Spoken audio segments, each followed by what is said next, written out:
les anunciamos, recibimos en BTV Noticias al secretario general de la Asociación Latinoamericana de Integración, ALADI, ex canciller de la República, ex ministro también. Sergio Abreu, doctor, bienvenido. Un gusto de que esté en BTV Noticias. Muchas gracias por la invitación y un saludo a toda la teleaudiencia. El gusto es nuestro de que esté aquí y de alguna forma, para seguir con el tema elecciones en Brasil, queremos saber su opinión respecto al escenario que se puede generar, qué beneficia a Uruguay del resultado de estas elecciones, si Lula o Bolsonaro, qué sería más conveniente, usted desde su experiencia y su visión, qué preferiría en este caso en cuanto a los beneficios que puede sufrir Uruguay. Yo lo que pienso es que el tema de Brasil, o de las elecciones de Brasil, y más allá del presidente, porque ya está electo el Parlamento y todos los demás distintos autoridades y gobernadores, ¿no? Acá lo más importante es cómo el Brasil analiza el tema de la relación y de su integración, no solo con el Uruguay, sino con el Mercosur. Es el mercado que tiene 215 millones de habitantes. Hemos tenido, en el caso del Uruguay, y lo miro desde la ALADI como instrumento, el acceso al mercado a través de la zona franca, que es un tema muy importante, porque va a traer inversiones y porque ya se puede exportar.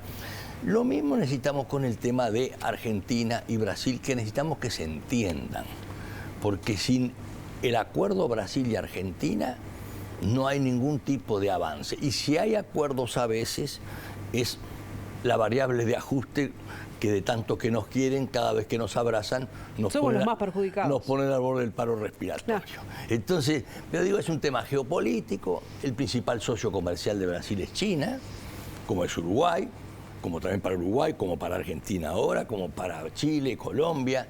Es decir, hay un cambio muy importante.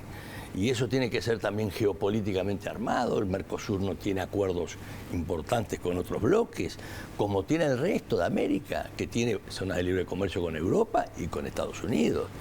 Y todo esto el Brasil lo va a mirar a su estilo, digamos, de su herencia lusitana y además de un subcontinente, donde realmente hace la diferencia en materia económica, geográfica y sobre todo en la cadena agropecuaria que hoy tiene una enorme importancia. Así que de las dos figuras que podría, si ponemos a Lula y a Bolsonaro, en ese sentido, ¿hay alguna figura específica que pueda tener diferentes impactos en nuestro país y que nos puedan dar un beneficio? Sí, en realidad son personalidades distintas y lo vamos a ver en las... Pero sí hay tres aspectos políticamente distintos, en Brasil que manejan mucho la estrategia brasileña.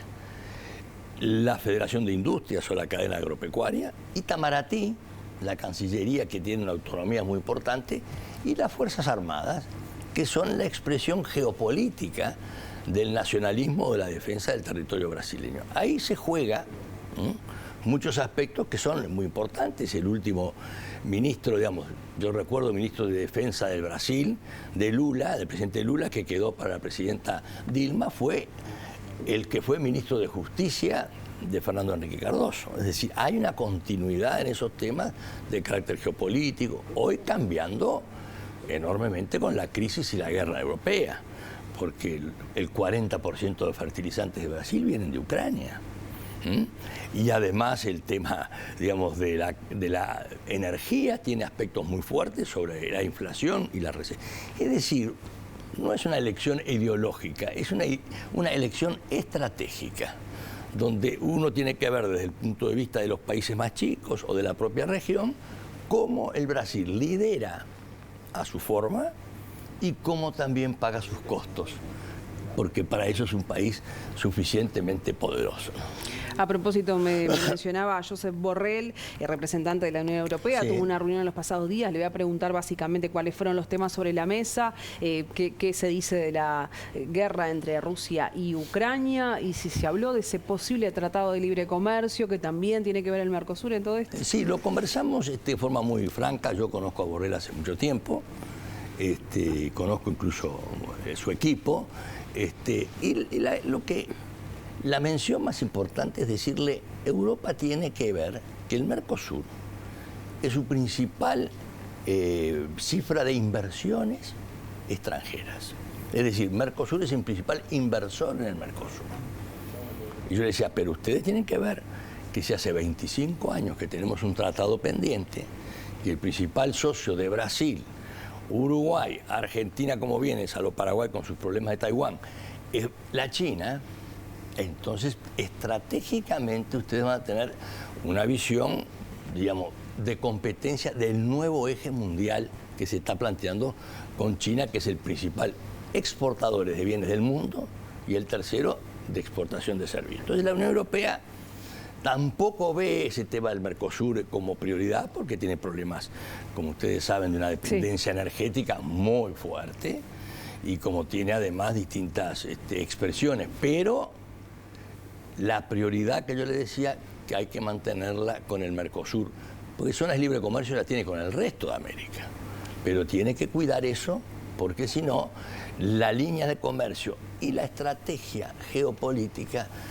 va a ir de la mano de la paciencia estratégica de los chinos, que son precisamente especialistas en manejarse con el tiempo.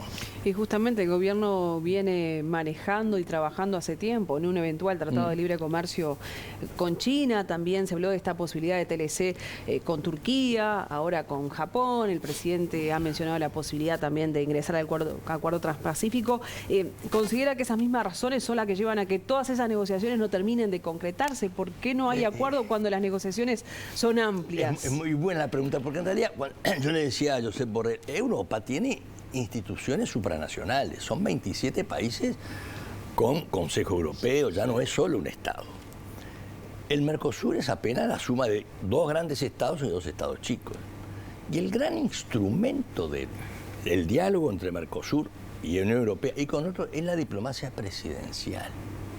Que se entiendan los presidentes, porque no tienen instituciones por encima y tienen que impulsar, como surgió el Mercosur con la figura de Alfonsín, de Sarney, o como siguió después. Ahora estamos como que los presidentes no se ven, no se hablan, y entonces el diálogo que tiene que ser políticamente iniciado por países como los nuestros está interrumpido. Y ese es el tema más importante, que se entiendan. Acá no es un problema ideológico, es un problema de que estamos en el continente más desigual del planeta. Hemos perdido 30 millones de puestos de trabajo en las pymes y la inclusión social solo viene del comercio. Y sin el comercio no hay empleo y sin el empleo no hay paz social. Yo no sé si lo dijo Carlos Marx o Adam Smith, pero esto es así. Entonces, asuman, háganse cargo, como digo yo, los países, los presidentes, después vemos, pero el trabajo y la inclusión social está primero.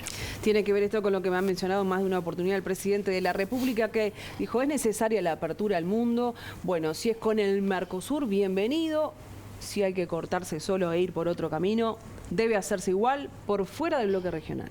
Mire, ¿esto es válido? ¿Es necesario?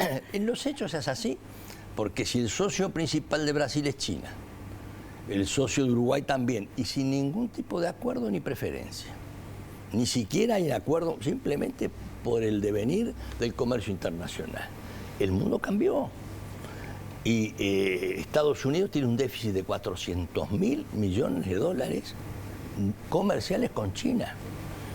Entonces, cuando el mundo va cambiando, nosotros no podemos estar diciendo, bueno, quizás es un tema...